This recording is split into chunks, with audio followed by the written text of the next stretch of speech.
અમેરિકાથી ગેરકાયદે ભારતીયોને ડિપોર્ટ કરવાનો મુદ્દો, જેમાં વિજાપુરના ડાભલાની યુવતી પણ યુરોપ ગઈ હતી. ચંદ્રનગરની નિકિતા પટેલ નામની યુવતી યુરોપ ગઈ હતી. યુરોપ ફરવા ગયેલી યુવતી અમેરિકા ગઈ હતી, ત્યારે યુવતી તેના પરિવારની જાણ બહાર અમેરિકા ગઈ હોવાની જાણકારી મળી રહી છે. અમેરિકાથી ડિપોર્ટ થવાની માહિતી મળતા પરિવારને જાણ થઈ. ટ્રમ્પનો નિર્ણય ખોટો હોવાનું યુવતીના પિતાએ લાગણી વ્યક્ત કરી છે.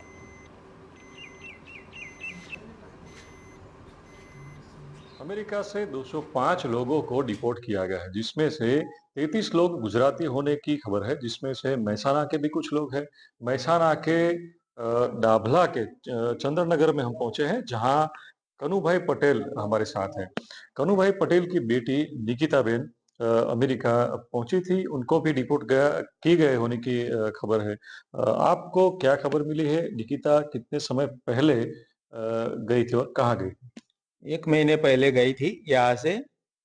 यूरोप में फिरने के लिए कायदेसर का वीजा था इनके पास, और वहां से 3 सहेलियां थी, और वहां से कहाँ गई है वो मालूम नहीं था हमको। सेल्ला फोन हमको आए 14-15 तारीख को आए थे, बाकी फोन आया नहीं है।